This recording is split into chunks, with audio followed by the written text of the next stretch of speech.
You're gonna love this red aguachile recipe. Super easy to make, ready in minutes, and perfect to show off for the World Cup or this 4th of July to celebrate with family. It's super delicious for any picnic. So let's get to making it. We're going to butterfly the shrimp like this. Look, you take them and cut them lengthwise along the back.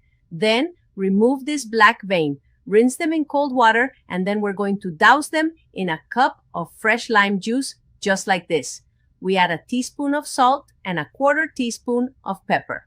Now we're going to slice a whole red onion into thin julienne strips.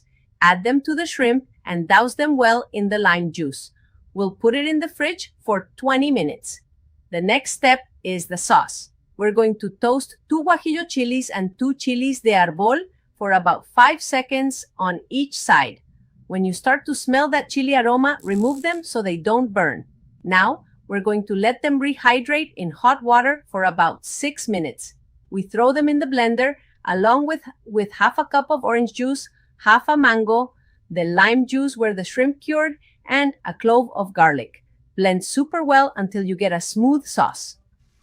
Using a strainer, we're going to pour this sauce back over the shrimp. Put it back in the fridge while we chop the veggies. A cup of diced cucumber. I'm also going to add a mango and a half, also diced, and a 1/4 cup of cilantro. I like to serve this on tostadas with avocado. Remember to like my video and subscribe because every week, Tuesdays and Thursdays, I have healthy recipes here on Recetas de Laura. Like and share so the algorithm brings you back to my channel.